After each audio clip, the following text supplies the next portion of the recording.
Yes, nongeye kubaha ikaze mwese mwahisemo gukurikira OH Group TV. Aha akaba ariho hantu ushobora gusanga amakuru menshi meza yizewe aba yaragiye avugwa ku mbuga nkoranyambaga, akaba yaragiye atrendinga ahantu hagiye hatandukanye, yaravuzwe cyane. Umuntu akaba yibaza nibyo cyangwa ni ibinyoma, ni ibihuha, ibintu nk'ibyo. Ahangaha rero akaba ari ahantu ushobora gusanga amakuru yizewe, kuko twe twigererayo tukamenya se n'iki cyabiteye, inkomoko, impamvu nyamukuru yatumye ikintu runaka cyabayeho.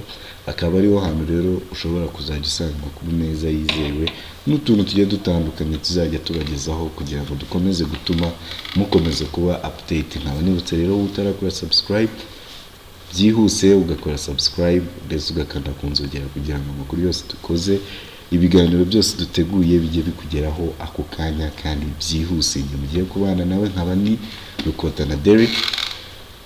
Tugiye gukomeza kuganira nyine ku makuru aba yaragiye azenguruka ku mbuga nkoranyambaga. Ndabizi abenshi hari ibyo muba mwumva mukagira ngo ni ibinyoma se cyangwa ni ibindi bintu bigiye bitandukanye. Ahangaha rero tukaba tubafitiye inkuru mpamo, icyo nakwita inkuru ziba ari izanyazo zarabayeho, kuko haba hari n'ibimenyetso byinshi cyane bibyerekana.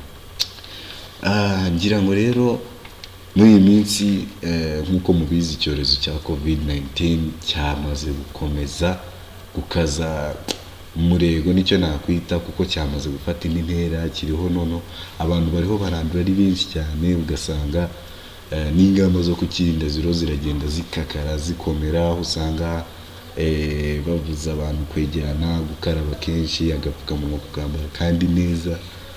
Usanga rero ari ibintu bikomeza kugenda bitugiraho ingaruka, ariko nyine nyamara bamwe babifata mu buryo bubi, abandi bakavuga ngo bino bintu bishobora kuba atari byiza. Ariko nyamara iyo urebye neza ubona nta bundi buryo, kuko aho kugira ngo twandure turi benshi, hari ingamba zigomba gufatwa, hakagira ibikorwa runaka bigomba guhagarikwa, kugira ngo nyine iryo kwirakwizwa ry'icyorezo cya COVID gihinduke. Noneho cyaje gifite indi version yitwa Delta. Urumva ko noneho niba kitari cya kindi twari tumenyereye, ubwo n'ingamba zigomba gukara tukakirinda bikomeye cyane. Aha rero mu mujyi wa Kigali hari inkuru ivuga ko ibyumba 22 by'inyubako ya downtown byafunzwe. Iyi nkuru abantu bakimara kuyumva, bamwe barabyijujutiye, baravuga ese ni gute mudufungiye, murabona tuzabaho gute, amafaranga turayakura he, niba business zacu muzahagaritse biragenda bite? Ugasanga ni ikintu kitariho kiravugwa rumwe n'abaturage, ndetse n'ubuyobozi bushinzwe kutureberera buvuga ngo iki nicyo kiza ku buzima bwacu. Ngira ngo RBC bayabigenzuye neza, ni nayo mpamvu bashyiraho ingamba zo kwirinda icyorezo muri ubwo buryo. Ahangaha rero kuri uyu wa kane tariki 8 Nyakanga 2021, ubuyobozi bw'akarere ka Nyarugenge bwafunze ibyumba 22 by'inzu y'ubucuruzi izwi nka downtown, ikorera hari gare mu mujyi wa Kigali. Ubwo urumva ibyumba 22 ni byinshi. Urumva rero niba bafashe umwanzuro wo kuvuga ngo abantu bakoreragamo mwe muretse, buriya hari ikintu baba bamaze kubona, nubwo abantu bose batahita babyumvaho kimwe, ariko nyine hari ikintu baba babonye ko gishobora kuzabyara ikintu kibi cyane, gishobora kuduhungabanya ubuzima bwacu, bwabo ubwanjye ubwawe. Abantu benshi kugeza ubu ngubu hari igihe baba batariho barumva ko icyorezo ngomba kukirinda, nawe ukakirinda, twese tugomba kukirinda. Ni ukuvuga ngo akarere ka Nyarugenge kavuga ko byatewe n'uko abakorera muri iyo nyubako ndetse n'ababagana barimo kurenga ku mabwiriza yo kwirinda COVID-19. Hagendewe ku bugenzuzi bumaze iminsi bukorwa, ubuyobozi bw'ako karere buvuga ko ibyumba by'iyo nyubako byafunzwe kubera ko ababikoreramo babaga bacucitse. Urumva babaga ari benshi cyane, begeranye cyane, bigatuma hatubahirizwa amabwiriza yo kutarenza 50% by'abagomba kuba bahari. Ubwo urumva niba baravuze ngo ni 50% ukajya muri icyo cyumba, urabizi downtown ni ahantu hakorera ubucuruzi bugiye butandukanye, ariko nyine busaba kugendererwa cyane. Ubwo urumva niba abantu bagera ahantu baba nka 100 mu cyumba kimwe, ubwo urumva icyo gihe ntabwo haba harimo kwa kubahiriza intera dusanzwe twumva nko mu mabwiriza yo kwirinda kino cyorezo. Ni ukuvuga ngo ubugenzuzi kandi ngo bwagaragaje ko ubuyobozi bw'iyo nyubako bufite intege nke mu kubahiriza amabwiriza yo kwirinda COVID-19, ndetse mu gihe byagaragara ko nta ngamba nshya zifashwe inzu yose ishobora gufungwa. ubwo urumva nawe ahantu byaba bigeze kugira ngo bavuge ngo inyubako ya downtown yose irafunzwe bitewe n'uko ingamba zo kwirinda kino cyorezo zitagiye zubahirizwa neza. Urabizi ko niba utambaye agapfukamunwa mugenzi wawe nawe ntaba akambaye, niyo waba utakambaye wakambaye, haba hari risike nyinshi zo kuba wamwanduza. Rero reka byose tuba tugomba kubigira ibyacu. Hari abantu baba batariho barabyumva, ariko nyine nkeka ko iki cyorezo ukuntu kimeze twese tutabishyizemo umuhate ngo tubyumve kimwe, twumve ko ari ingamba tugomba gushyiramo akacu, tugashyiramo imbaraga zacu kugira ngo natwe kino cyorezo tukirinde, kandi ndabizi neza ko twagitsinda pe, birashoboka cyane. Indi nkuru yo nuko RIB yataye muri yombi abantu bakekwaho ibyaha birimo kurema umutwe w'abagizi ba nabi, ibintu byadogereye. Urumva none niba iyi nkuru nkiyumva numvise ko burya ibintu biba bitandukanye. Hamwe covid yasaze, ibintu byakomeye, barimo baririnda cyane, inyubako ziri gufungwa, ariko ugasanga abandi hirya bibereye mu byabo bari kwigira nk'aho icyorezo batanakiza. Aha kuri uyu wa gatanu tariki 9 Nyakanga 2021 urwego rw'igihugu rw'ubugenzacyaha rwerekanye abantu 5 rufunze, bakaba bakurikiranyweho ibyaha byo kurema umutwe w'abagizi ba nabi, kwihesha ikintu cy'undi hakoreshejwe uburiganya n'impapuro mpimbano, aho bagurishaga ibibanza n'amazu n'inzu z'abandi. Ibaze noneho abantu batangiye kumva ko uburyo bwo gushaka amafaranga bagomba kubinyuza mu buriganya, ibintu nk'ibyo ngibyo. Urumva niba abantu batangiye gutekereza gutyo, biragaragara ko RIB cyangwa ikigo cy'igihugu cy'ubugenzacyaha gifite kongera imbaraga cyane mu gukaza imirego yo gufata bano bantu bakabashyira ku murongo, kuko urumva niba umuntu ageze aho gutekereza ko uburyo ashobora kubona amafaranga ni uburiganya, ntabwo ashobora gutekereza ko imbaraga ze zamufasha kugera ku cyo yifuza, ariko bakumva ko ari uburiganya. Ni ukuvuga ngo abafunzwe ni Nsengiyumva Alphonse, Niyonzima Paul, Micomyiza Fulgence. Uyu muntu we n'izina rye namugaye cyane, sinzi niba ushobora kuba ufite izina nk'iryo ngiryo ariko nturiha agaciro k'umuntu wari kwisaka avuga ngo Micomyiza. Niba ari koko Micomyiza ukaba utangiye kujya mu bikorwa nk'ibi, urumva ko sinibwira ko hari ikintu waba uteganya ko cyazavamo mu myitwarire nk'iyi ngiyi. Urabona niba umuntu witwaga Micomyiza none yewe mba nibaza iyo ageze muri gereza n'izina rye riratangira rikaba ngo Micomyiza ujya muri gereza biba byagenze bite? Simuciriye urubanza yego, ariko nyine nanone kugaragara muri case nk'iyi ngiyi bitabayeho ko habayeho uburiganya bwo kuba yenda warenganye, nkeka ko ari ikintu kiba kitagaragara neza mu by'ukuri. Ni ukuvuga ngo harimo uwo Micomyiza Fulgence nari mbabwiye, hakabaho Karibuhungu Benjamin, Mutijima Kadahwema William. Nk'uko bigaragara ku rubuga rwa Twitter rwa RIB, bumwe mu buryo bakoresha ko ubwo buriganya, bareba inzu cyangwa ubutaka bugurishwa, umwe akigira nyir'inzu, abandi bakigira abakomisiyoneri bashaka abaguzi, hakaba n'abandi bashinzwe gucuruza ibyangombwa by'ibihimbano.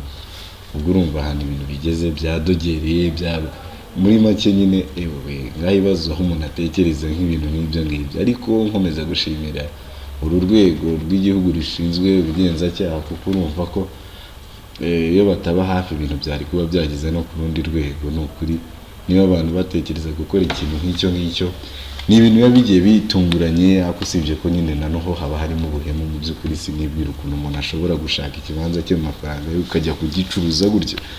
ubu kuvuga ngo ni inkuru ziba zigiye zitandukanye, ariko nyine mu by'ukuri mujye murekana none dukuremo isomo mu buryo bumwe se cyangwa ubundi. Indi nkuru yari noneho umusore wacu cyamamare umuhanzi Yvan Buravan yashyize hanze indirimbo nshya iri muri album ye ya kabiri. Umusore ni umusore ntabwo yari aherutse gukora icyo nakwita hit, ariko nyine ubwo yasohoye indirimbo nshya kandi yabona yatangiye yayishyize kuri album ye ya kabiri. Urumva hari izindi nyinshi nk'uko uyu musore akomeza kugenda bitangaza.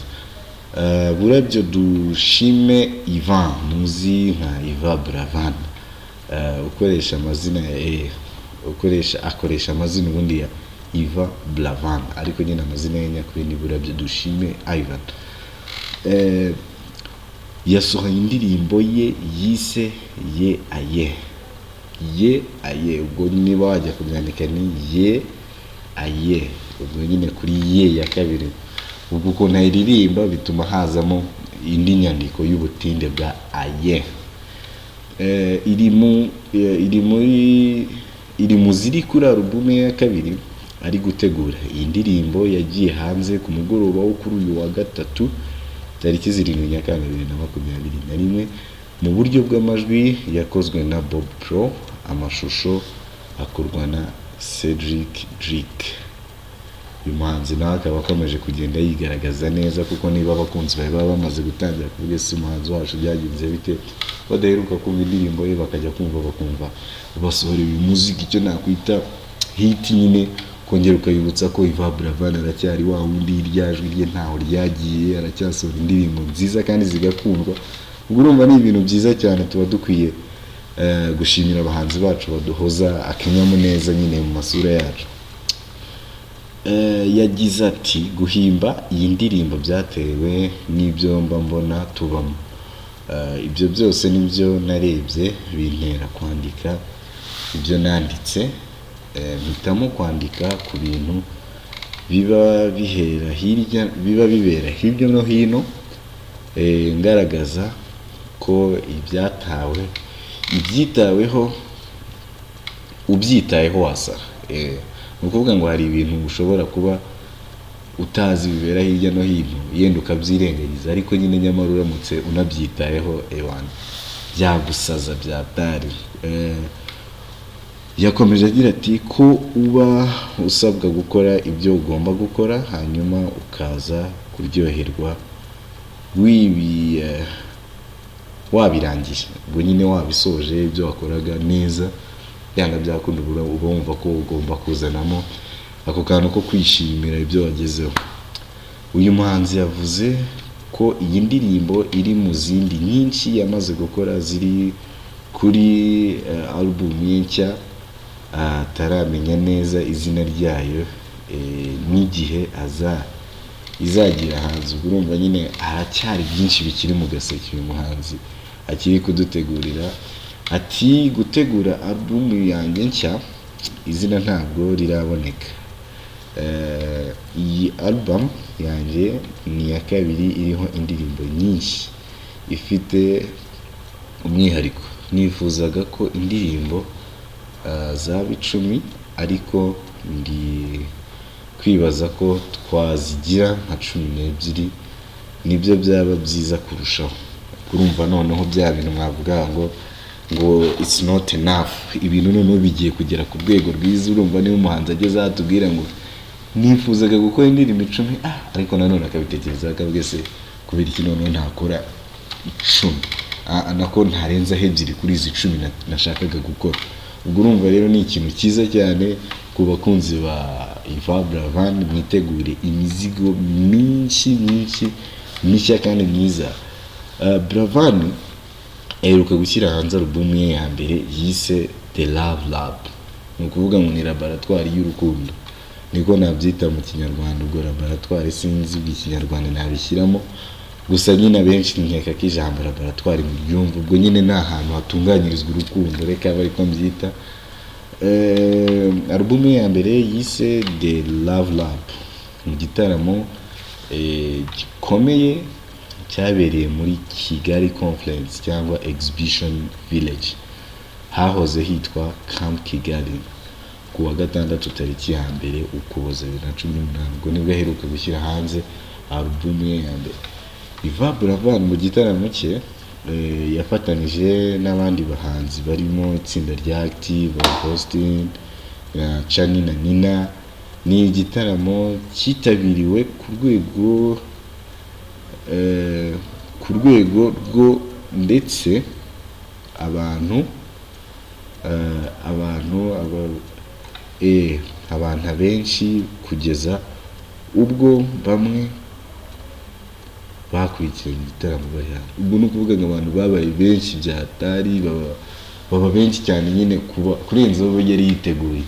Ni ukuvuga ngo yari yiteguye umubare runaka, ariko uwo mubare niba ushobora no kuba wararenzeho cyane, ndetse abandi ntibavuge ngo ubwo huzuye ngo turatashya, ahubwo bagakurikiranira igitaramo hanze. Urumva ni ibintu byiza kandi bishimishije, byerekana ko uno muhanzi uko biri kose arashyigikiwe, kuko niba umuntu avuga ngo aho kugira ngo agende hanze wapi, araguma aho ngaho yumva igitaramo, nubwo wenda ataba ari kukireba neza ariko nyine agikurikirane. Numva ni urukundo rwinshi nyine baba bagaragariza uyu muhanzi. Indi nkuru kandi ku bantu bibazaga ku mukinnyi wacu, nawe namwita ko ari icyamamare kuko yagiye akinira igihugu cyane, ni umugabo w'umuhanga. Gusa mu minsi yashize yagaragaweho case itari nziza yo kuba akoresha ibiyobyabwenge. Gusa sinzi icyo urukiko rwanze niba koko icyaha kimuhama, gusa nyine iyo nkuru kuba yaramuvuzweho ni ikintu nyine cyamwambitse isura nakwita ko atari nziza. Yagize ati iyi nkuru iragira iti byagenze bite kugira ngo Kwizera Olivier n'abo bareganwaga bahabwa igifungo gisubitse. Urukiko rw'ibanze rwa Kicukiro ruhanishije umunyezamu wa Rayon Sports n'ikipe y'igihugu Amavubi Kwizera Olivier igifungo cy'umwaka umwe usubitse, nyuma y'uko we na bagenzi be 7 bahamijwe icyaha cyo gukoresha ibiyobyabwenge cy'urumogi. Urumogi bamwe bajya babyita ngo za weed. Ubwo urumva rero ni ibintu bigiye bitandukanye, kandi nyine nkeka ko biba atari na byiza kuba umuhanzi amaze kugira aho agera yarangiza kumva ko solution ihari ari uko yakoresha ibiyobyabwenge. Ntabwo nkeka ko ikiyobyabwenge ari ikintu yenda gishobora kuba kimwongeramo. Abantu rwose bakoresha ibiyobyabwenge, you better change, cause ntabwo aba ari ibintu byiza kumva ngo urubyiruko noneho nirwo ruri gukoresha ibiyobyabwenge ari izo mbaraga z'igihugu. Ntabwo ari ibintu nakwita ko biba byanyura niyo haba mu iterambere ry'igihugu se cyangwa mu bundi buryo. Nkeka ko ari ibintu biba bitanyuze icyo nakwita nka leta yacu se cyangwa n'abantu muri rusange. Ntabwo ari ibintu biba ari byiza kumva ko urubyiruko ruri gukoresha ibiyobyabwenge. Niyo rutaba urubyiruko gusa ikintu cyagezeho aho cyitwa ikiyobyabwenge, nibaza ko nta nyungu ibiri mu kuyobya ubwenge, kuko ubwenge niba ari ubwenge buba bugomba gukoreshwa mu bikorwa bifite akamaro, bifite ingaruka zigomba kuba nziza. Sinibaza ukuntu babwise ubwenge hasigaye ukaba ushaka kubuyobya. Ubwo urumva ni ibintu bindi uba ushatse kuzanamo, kandi nkeka ko bitaba byiza. Inkuru ikomeza ivuga iti Kwizera Olivier yareganwaga na Kobisa David, Runanira Amza, Mugabo Ismail, Mugisha Adolphe, Rumaringabo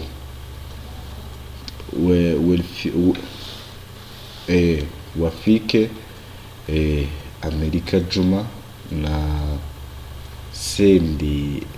Senderibuye Sef.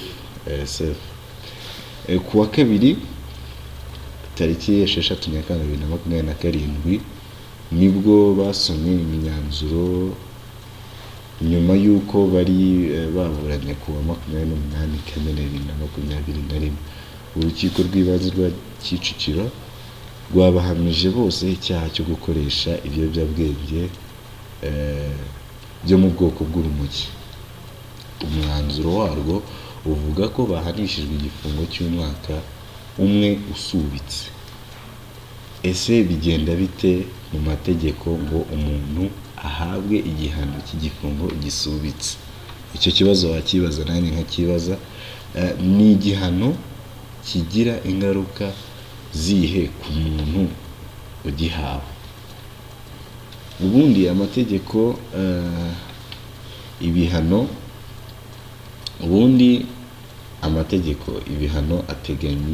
ateganya ibihano abantu ku giti cyabo iyo bahamwe n'icyaha cy'igifungo, izahabu n'imirimo y'inyungu rusange. Igihano cy'igifungo kirimo ibyiciro bitandukanye bitewe n'uburemere bw'icyaha cyakozwe. Igihano cy'igifungo gishobora kumara igihe kizwi cyangwa kikaba icya burundu. Igihano cy'igifungo kirimo igihano umuntu ahabwa akakirangiriza muri gereza, n'igihano cy'igifungo gisubitse umuntu ahabwa ntafungwe ngo ajyanwe muri gereza. Urumva nibwo bwoko bw'igifungo uyu Kwizera Olivier na bagenzi be bareganwa bahawe. Ni ukuvuga ngo ni igihano cy'igifungo ariko ntibajyanwe muri gereza. Ni ukuvuga ngo hari inkuru nyinshi ziba zagiye zitembera ku mbuga nkoranyambaga, ariko inyinshi ziba zagiye zivugwaho se cyangwa ziterwaho komanteri,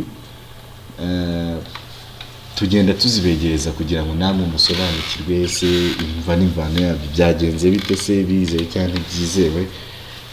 Inkuru twasorezaho ni inkuru yantunguye cyane, sinari nzi ko bino bintu byakorwa ariko nyine natunguwe no kubyumva. Ubujura, iyi nkuru iratunguranye cyane, ntabwo nari nzi ko yenda bino bintu bikibaho, twajyaga tubyumva mu mafilime ariko nyine birangiye tubibonye. Ni ukuvuga ngo ubujura bwakorewe umuturage bamwiba 300,000 babinyujije kumusindisha. Ibaza, ni ibintu bibabaje cyane. Ugasanga umuntu agiye mu kabari, yari afite gahunda yenda yo kunywa agacupa kamwe, yenda kuko asanzwe azinywa, yenda yumva ko ntacyo kamutwara, ariko yagira ngo agezemo atangiye kuvuga ngo agiye kunywa, bakamuvangira cyangwa bakamuha n'ibindi bishobora kumusindisha cyane ku buryo ashobora gukora ibintu atateguye.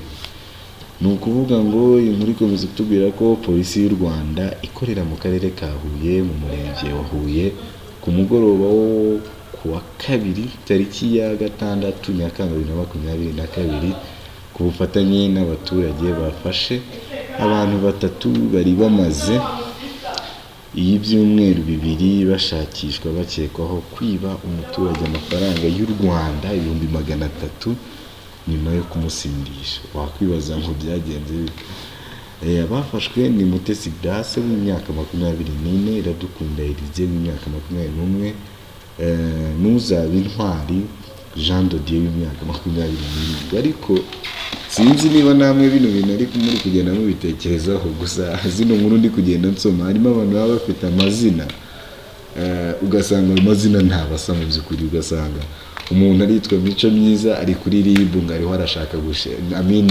ari n'umwe mu bariho barategura cyangwa se bariho barakora udutsiko tw'ibyihebe nyine bigize intagondwa ngo bashaka ibintu byo kwiba mu buryo bwiza cyangwa ubundi. Urumva ni ikintu kiba kitari cyiza mu by'ukuri.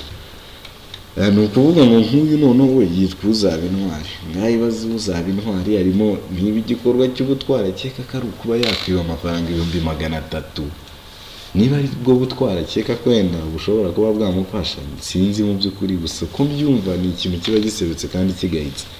Ni ukuvuga ngo ndakeka ari nawe mukuru muri bo, yitwa ngo Uzabintwari Jean de Dieu w'imyaka 27, kumwe afite 24,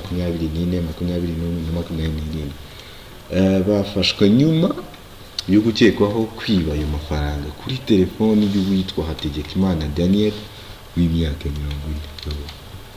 Ubwo urumva ni umupapa niba atamaze no kugera mu myaka myinshi, kuko urumva ntakiri mu rubyiruko. Urumva imyaka 40 n'abari imyaka myinshi. Nk'uko byatangajwe ku rubuga rwa interineti rwa polisi y'u Rwanda, umuvugizi wa polisi mu ntara y'Amajyepfo SP Theobald Kanamugire yavuze ko abo bantu bakekwaho icyaha cy'ubujura polisi yabafashe biturutse ku bufatanye n'abaturage. Ubwo urumva haba hari abaturage b'intwari none baba bari tayari kuvuga ngo hari ibintu byagenze gutya, bagatanga amakuru neza kugira ngo borohereze ndetse banafashe polisi y'igihugu gufata abagizi ba nabi baba bateguye ibintu nk'ibyo ngibyo. Nkeka ko atari byiza.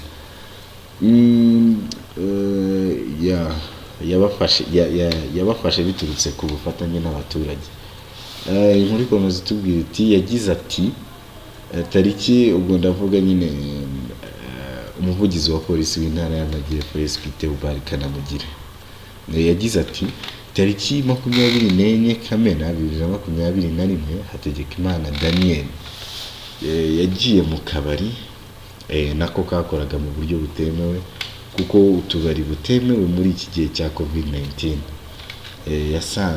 Yasanzemo bariya bakobwa babiri basanzwe bagakoramo, yaka inzoga idasembuye ariko bamuha inzoga yitwa Bazooka Coffee.